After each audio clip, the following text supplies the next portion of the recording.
जिज्ञासा।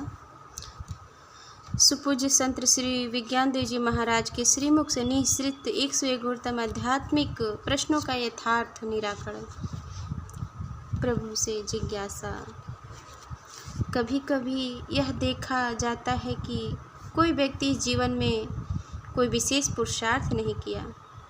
कभी कभी यह देखा जाता है कि कोई व्यक्ति इस जीवन में कोई विशेष पुरुषार्थ नहीं किया, फिर भी वह ऊंचाइयों के शिखर पर है और कोई बहुत मेहनत करने के बावजूद भी परेशान ही रहता है। ऐसा क्यों? संत प्रवर जी कहते हैं, महर्षि पतंजलि ने योग दर्शन में जन्म, औषधि, मंत्र, तप और समाधि सिद्धि का वर्णन किया है। एक सिद्धि जन्म की है, वह सिद्धि प्राप्त होती है जन्म से, जो जन्मजा सिद्धि है। पूर्व के संस्कारों से वह सिद्धि प्राप्त होती है। यह सिद्धि व्यक्ति के पास आ जाती है। पूर्व के उच्च संस्कारों के कारण भले ही इस जीवन में वह उतना पुरुषार्थ न किया हो, लेकिन पूर्व में उसने पुरुषार्थ परिश्रम किया है, उसके संस्कार अच्छे हैं। कर्म का यह अकाट्य सिद्धांत है, बिना कुछ किए कोई कुछ पाता नहीं है, बिना कर्तव्य के अधिकार प्राप्त नहीं होता। पूर्व जन्म के संस्कारों के कारण इस तरह का उच्च वैभव भी सामाजिक रूप से प्राप्त हो जाता है। भले ही इस जीवन में उस रूप में पुरुषार्थ नहीं किया हो, पहले का किया हुआ है, संस्कार है, उसका पुरुषार्थ है, उसका, इसलिए उसके फल भोग को वह प्राप्त कर रहा है। कोई ताकत नहीं है दुनिया की उसको रोक सके। कर्म किया है, उसका फल प्राप्त करेगा। श्रेष्ठ कर्मों का जो फल है श्रेष्ठतम रूप में प्राप्त होता है। शुभ कर्मों का फल शुभ और अशुभ कर्मों का फल अशुभ रूप में प्राप्त होता है। कर्म का यही सिद्धांत है, अकाट्य सिद्धांत है। कर्म की जो बेड़ी है बड़ी ही दृढ़ है।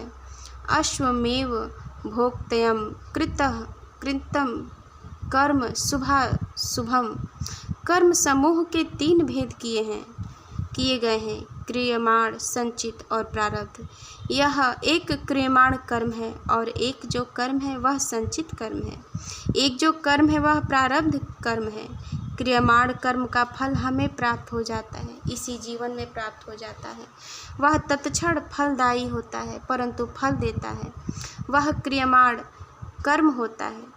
अभी आप सत्संग का लाभ ले रहे हैं, फल प्राप्त हो रहा है। विहंगम योग के संबंध में आप बोध प्राप्त कर रहे हैं, यह हमारा एक क्रियमाण कर्म हुआ। इसका हम तत्क्षण फल भी प्राप्त कर रहे हैं। इसी तरह जो कार्य शरीर की रक्षा के हैं, मानव जीवन के संचालन के जो कार्य हैं, वे सब क्रियमाण कर्म की श्रेणी में आ जाते हैं। इसका कर्म चलता है, रहता है। व्यक्ति कर्म करता है, उसका फल प्राप्त होता है। प्रारब्ध कर्मों को भोगने के लिए देह धारण करना पड़ता है। देह धारण करने पर नवीन कर्म होते हैं, जिन कर्मों के फल को हम इसी जीवन में प्राप्त कर लेते हैं। अगले जीवन के लिए उनके संस्कार नहीं बनते। ऐसे कर्म क्रियमाण कर्म है, जिनके फल को वर्तमान जीवन में भोग लिया जाता है। एक कर्म संचित कर्म है, जिसका फल प्राप्त नहीं हुआ है, वह आने वाला है, वह आगे के जीवन में प्राप्त होने वाला है। अभी उसका फल भोगा नहीं गया, अभी उसके भोग को हमने भोगा नहीं है। परमात्मा के आधार पर वे कर्म हमारे संचित है। अद्भुत व्यवस्था है परमात्मा के पास। सबके कर्मों का लेखा जोखा है। सबसे बड़ा कंप्यूटर जो है ईश्वर के पास है, विश्व का सबका लेखा जोखा है उसमें, और उसके कंप्यूटर के वायरस नहीं जाता उसमें, और उस कंप्यूटर में वायरस नहीं जाता, किसी प्रकार की कोई त्रुटि नहीं होती। ईश्वर के लेखा जोखा में उसके पास सबका हिसाब किताब है, क्योंकि वह क्या है? फल प्रदाता है। वह फल को प्रदान करता है, कर्म करता है, मानव फल देता है ईश्वर, क्योंकि वह कर्माध्यक्ष है, फल प्रदाता है, न्यायकारी है।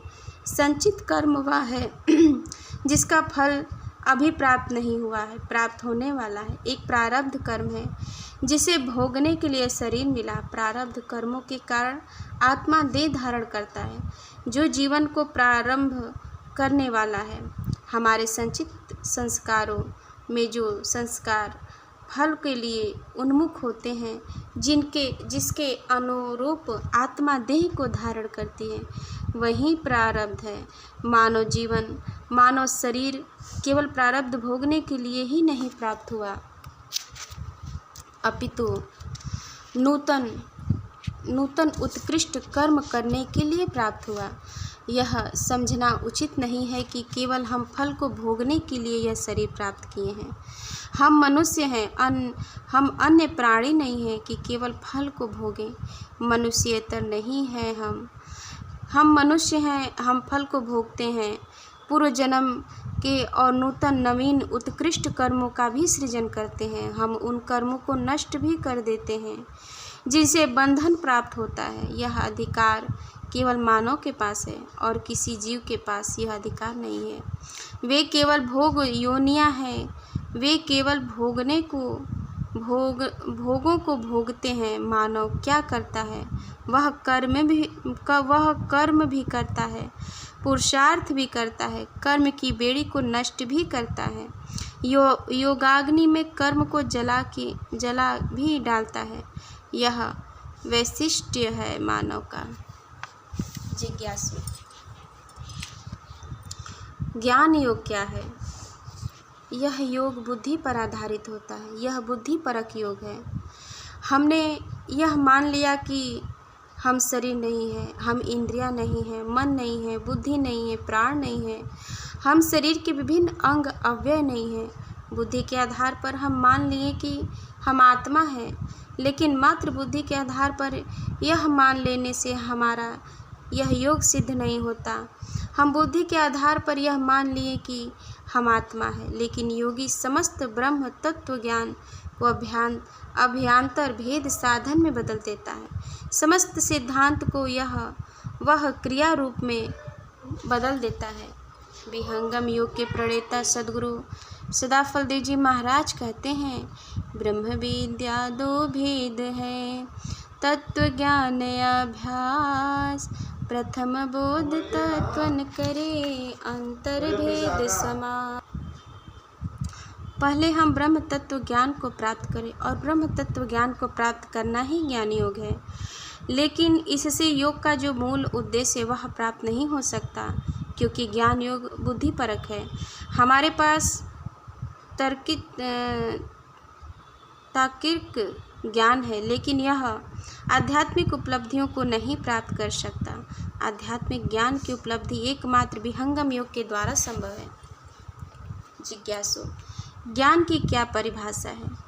जो संत प्रवर जी कहते हैं, जो वस्तु जैसी हो उसको वैसे ही जानना ज्ञान है।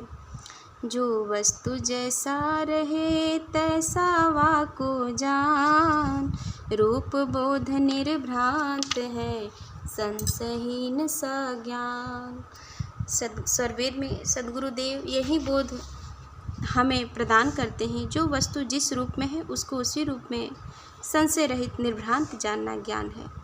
ज्ञान के दो भेदों को स्वरवेद में सद्गुरुदेव ने अभिव्यक्त किया है। एक परोक्ष ज्ञान है और एक अपरोक्ष ज्ञान है। ब्रह्म तत्व ज्ञान को परोक्ष ज्ञान कहा जाता है और आध्यात्मिक अनुभव के ज्ञान को अपरोक्ष ज्ञान कहा जाता है। प्रेम से बोलिए सद्गुरुदेव भगवान की जय।